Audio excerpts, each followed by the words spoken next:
ভারত ও পাকিস্তান একে অপরের বিমান চলাচলের জন্য নিজেদের আকাশসীমা ব্যবহারে নিষেধাজ্ঞার মেয়াদ বাড়িয়েছে। এরই মধ্যে পাকিস্তানের বিরুদ্ধে আবারও ভারতের প্রধানমন্ত্রী নরেন্দ্র মোদী সন্ত্রাসে মদদ দেওয়ার অভিযোগ আনায় ক্ষোভ জানিয়েছে ইসলামাবাদ। এদিকে পাকিস্তান ও ভারতের মধ্যে পারমাণবিক যুদ্ধ হলে তা দুই দেশের জন্যই ধ্বংস ডেকে আনতে পারে বলে সতর্ক করেছেন পাকিস্তান আন্তঃবাহিনী জনসংযোগ পরিদপ্তরের মহাপরিচালক লেফটেন্যান্ট জেনারেল আহমেদ শরীফ চৌধুরী। সৃষ্টি ঘটকের প্রতিবেদন। যুদ্ধবিরতির মধ্যেও পাল্টাপাল্টি হুমকি ও আক্রমণাত্মক কথা বলে উত্তেজনা জিইয়ে রেখেছে ভারত ও পাকিস্তান। বৃহস্পতিবারই ভারতের প্রধানমন্ত্রী নরেন্দ্র মোদী হুঁশিয়ারি দিয়ে বলেছেন, সন্ত্রাসবাদের জন্য পাকিস্তানকে চড়া মূল্য দিতে হবে। মোদীর এই বক্তব্যে ক্ষোভ প্রকাশ করেছে ইসলামাবাদ। পাকিস্তানের পররাষ্ট্র মন্ত্রণালয় বলেছে, মোদী যে বক্তব্য দিয়েছেন তাতে সত্যকে বিকৃত করা হয়েছে। শুধু তাই নয়, এ বক্তব্যের মাধ্যমে উস্কানি দেয়া হয়েছে। এ ধরনের বক্তব্য শুধু মানুষকে বিভ্রান্ত করার জন্য অপচেষ্টাই নয়, বরং দায়িত্বশীলভাবে রাষ্ট্র পরিচালনার নীতিমালাও লঙ্ঘন করে বলে জানিয়েছে পাকিস্তান। একই সঙ্গে পাল্টা হুমকি দিয়ে পাকিস্তানের পররাষ্ট্র মন্ত্রণালয় জানিয়েছে, শান্তির জন্য দেশটির যে আকাঙ্ক্ষা তাকে দুর্বলতা বলে মনে করা যাবে না। পাকিস্তানের মানুষ ও সশস্ত্র বাহিনী দেশের সার্বভৌমত্ব রক্ষার জন্য পুরোপুরি প্রস্তুত আছে।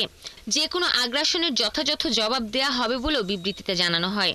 এরই মধ্যে পাকিস্তান আন্তঃবাহিনী জনসংযোগ পরিদপ্তরের মহাপরিচালক লেফটেন্যান্ট জেনারেল আহমেদ শরীফ চৌধুরী বলেছেন, পাকিস্তান ও ভারতের মধ্যে পারমাণবিক যুদ্ধ হলে তা বোকামি হবে, কারণ এটা এমন একটা পথ যা দুই দেশের জন্যই পারস্পরিক ধ্বংস ডেকে আনতে পারে।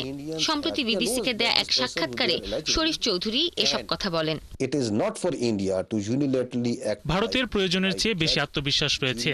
তারা মনে করে পাকিস্তান একটি দুর্বল দেশ এবং আমাদের নিয়ে তারা যা খুশি তাই করতে পারে। সাম্প্রতিক সংঘর্ষের সময় আমরা তাদের ঔদ্ধত্য ভেঙেছি। সুতরাং যখন তারা দাবি করে আমাদের আগে থেকে জানিয়েছিল, তার জবাবে আমরা বলছি, আপনার কাছ থেকে কোনো তথ্যের দরকার নেই। আমরা জানি আপনারা কেমন প্রতিযোগী এবং আপনাদের যোগ্যতা কি। এদিকে দুই দেশের মধ্যে চলমান উত্তেজনার মধ্যেই ভারত ও পাকিস্তান একে অপরের বিমান চলাচলের জন্য নিজেদের আকাশসীমা ব্যবহারে নিষেধাজ্ঞার মেয়াদ বাড়িয়েছে। এমনকি ভারতীয় সামরিক বাহিনীর বিমানের ওপরও এই নিষেধাজ্ঞা কার্যকর থাকবে। আগামী 24 জুন পাকিস্তানের স্থানীয় সময় ভোর 4:59 পর্যন্ত এই নিষেধাজ্ঞা থাকবে। এদিকে পাকিস্তানের এমন ঘোষণার পর ভারতের বেসামরিক বিমান চলাচল কর্তৃপক্ষ জানিয়েছে, সামরিক সহ পাকিস্তানের সব ধরনের বিমান আগামী 23 জুন পর্যন্ত ভারতের আকাশ সীমায় নিষিদ্ধ থাকবে। সৃষ্টি ঘটক, 71। ইউরোপীয় ইউনিয়ন থেকে আমদানি করা বিলাস পণ্যের উপর 50% শুল্ক আরোপের ঘোষণা দিয়েছেন মার্কিন প্রেসিডেন্ট ডোনাল্ড ট্রাম্প, যা আগামী 1 জুন থেকে কার্যকর হবে।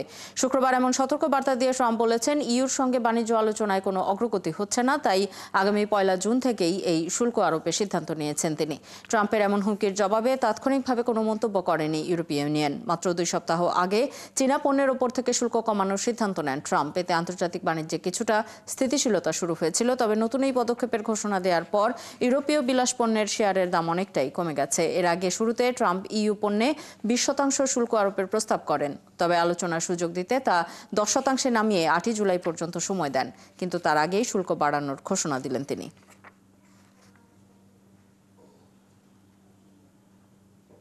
এবার 100 দেশের 1300 মুসল্লি অতিথি হিসেবে হজ পালন করতে পারবেন। এছাড়াও ফিলিস্তিনের শহীদ, বন্দী এবং আহতদের পরিবারের 1000 সদস্যের হজের খরচ বহন করা হবে সৌদি বাদশার ব্যক্তিগত তহবিল থেকে।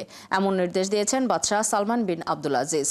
দেশটির ইসলাম ও দাওয়াহ বিষয়ক মন্ত্রণালয়ের তত্ত্বাবধানে হজ গেস্ট প্রোগ্রামের অংশ হিসেবে ফিলিস্তিনের 1000 সদস্যকে আমন্ত্রণ জানানো হবে। প্রতি বছর সৌদি সরকারের অর্থায়নে নির্দিষ্ট সংখ্যক ফিলিস্তিনির হজের ব্যবস্থা করা হয়।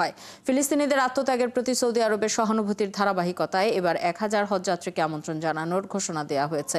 এমন উদ্যোগের প্রশংসা করে এর মাধ্যমে ফিলিস্তিনের ন্যায্য অধিকার প্রতিষ্ঠায় সৌদির স্থায়ী সমর্থন আরও জোরালো হবে বলে আশা করেন ফিলিস্তিনের ধর্ম ও আওকাফ বিষয়ক মন্ত্রী হাতিম আল বাকারি।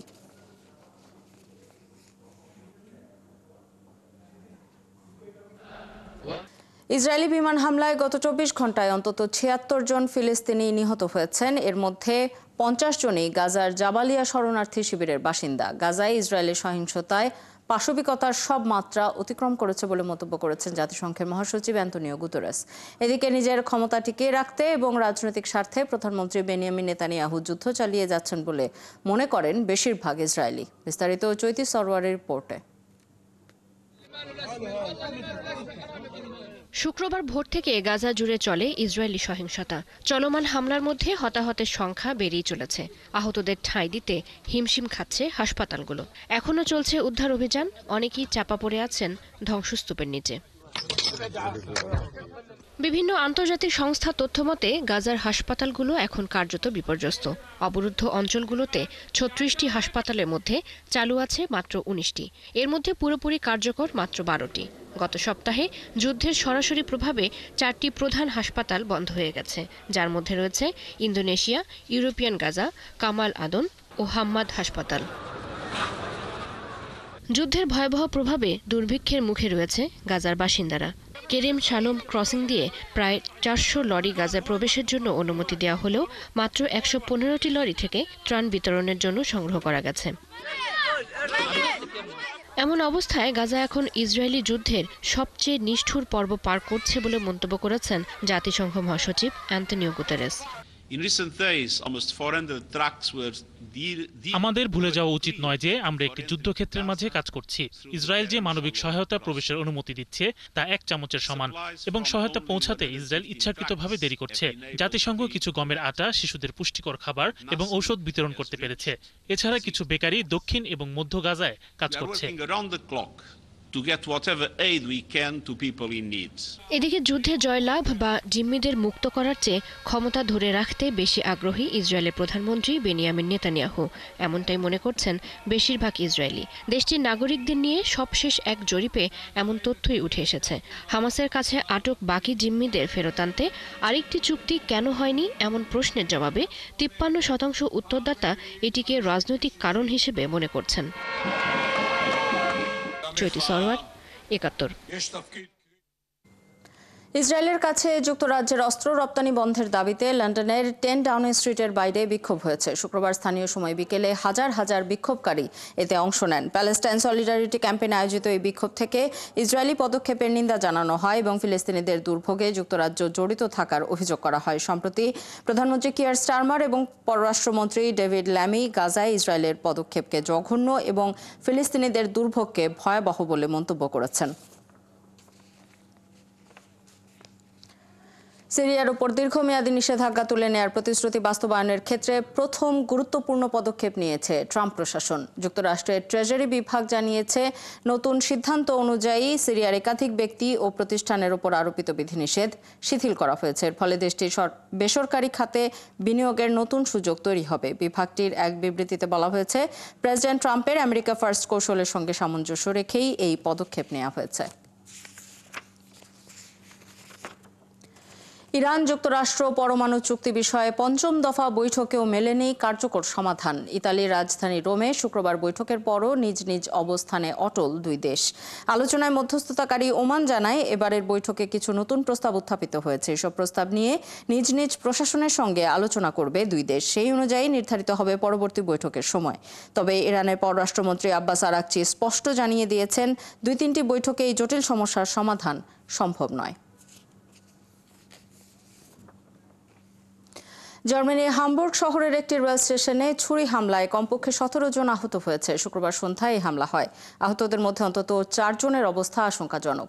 আহতদের মধ্যে কয়েকজনকে ট্রেনের ভেতরেই চিকিৎসা দেওয়া হয়েছে, বাকিদের হাসপাতালে ভর্তি করা হয়েছে। ঘটনার সঙ্গে জড়িত সন্দেহে ঘটনাস্থল থেকে এক নারীকে গ্রেপ্তার করা হয়েছে, তবে এখনও হামলার উদ্দেশ্য পরিষ্কার নয়। ৩৯০ জন করে বন্দি বিনিময় করেছে রাশিয়া ও ইউক্রেন। যুদ্ধ শুরুর পর সবচেয়ে বড় বন্দি বিনিময় প্রক্রিয়া শুরু হলো বলে মনে করা হচ্ছে। শুক্রবার পর্যন্ত দুই দেশই ২৭০ জন সেনা ও ১২০ জন বেসামরিক নাগরিককে মুক্ত করেছে। শনিবার ও রবিবার আরও বন্দি মুক্তির কথা রয়েছে। গত সপ্তাহে ৩ বছরের মধ্যে প্রথমবার মুখোমুখি আলোচনায় বসেছিল দুপক্ষ। যুদ্ধবিরতিতে একমত হতে না পারলেও বন্দি বিনিময়ের চুক্তিই ছিল একমাত্র কার্যকর অগ্রগতি। চুক্তি অনুযায়ী দুই দেশই ১,০০০ বন্দীকে মুক্তি দেবে। রাশিয়ার প্রতিরক্ষা মন্ত্রণালয় জানিয়েছে, মুক্তিপ্রাপ্ত রুশ নাগরিকদের বর্তমানে ইউক্রেনের প্রতিবেশী বেলারুশে রাখা হয়েছে। যুক্তরাষ্ট্রের হার্ভার্ড বিশ্ববিদ্যালয়ে বিদেশি শিক্ষার্থী ভর্তি বন্ধের পরিকল্পনায় সাময়িক স্থগিতাদেশ দিয়েছে দেশটির আদালত। শুক্রবার যুক্তরাষ্ট্রের ম্যাসাচুসেটস অঙ্গরাজ্যের বোস্টন শহরের একটি আদালত এই আদেশ দেয়। এর আগে বিদেশি শিক্ষার্থী ভর্তি বন্ধে যুক্তরাষ্ট্রের সরকারের সিদ্ধান্তের বিরুদ্ধে মামলা করে হার্ভার্ড কর্তৃপক্ষ। মামলায় বলা হয়, কলমের এক খোঁচায় বিশ্ববিদ্যালয়ের 1/4 শিক্ষার্থীকে মুছে ফেলতে চাইছে সরকার। বিদেশি শিক্ষার্থীরা বিশ্ববিদ্যালয় এবং এর লক্ষ্য উদ্দেশ্য পূরণে গুরুত্বপূর্ণ অবদান রাখেন। বৃহস্পতিবার এক বিবৃতি দিয়ে হার্ভার্ডে বিদেশি শিক্ষার্থী ভর্তি বন্ধের সিদ্ধান্তের কথা জানায় যুক্তরাষ্ট্রের হোমল্যান্ড সিকিউরিটি ডিপার্টমেন্ট। ট্রাম্প প্রশাসনের অভিযোগ, ইহুদি বিদ্বেষ মোকাবেলায় যথেষ্ট পদক্ষেপ নেয়নি হার্ভার্ড কর্তৃপক্ষ। আর বিদেশি শিক্ষার্থী ভর্তি বন্ধের সরকারি সিদ্ধান্তকে বেআইনি বলে একটি চিঠিতে উল্লেখ করেছেন হার্ভার্ডের প্রেসিডেন্ট অ্যালান গার্বার। নর্থ লন্ডনের হ্যারিংগে কাউন্সিলে মেয়র হিসেবে প্রথমবারের মতো দায়িত্ব পেয়েছেন একজন ব্রিটিশ বাংলাদেশি। এতে ব্রিটেনের রাজনীতিতে ব্রিটিশ বাংলাদেশিদের সাফল্যের পালকে আরেকটি পালক যুক্ত হলো। টুটেনহাম টাউন হলে বার্ষিক কাউন্সিল সভায় হোয়াইট হার্ট লেন ওয়ার্ডের কাউন্সিলর এবং ডেপুটি মেয়র আহমেদ মাহবুবকে মেয়র হিসেবে নির্বাচিত করা হয়েছে। এ সময় নবনির্বাচিত মেয়রকে ধন্যবাদ জানিয়ে বক্তব্য রেখেছেন কাউন্সিল লিডার পেরি আহমেদ সহ অন্যান্য কাউন্সিলররা। মেয়র হিসেবে দায়িত্ব নিয়ে আহমেদ মাহবুব বলেন, মাল্টিকালচারাল এই কাউন্সিলে সব ধর্ম, বর্ণ এবং গোত্রের মানুষকে নিয়ে মিলেমিশে তিনি কাজ করবেন।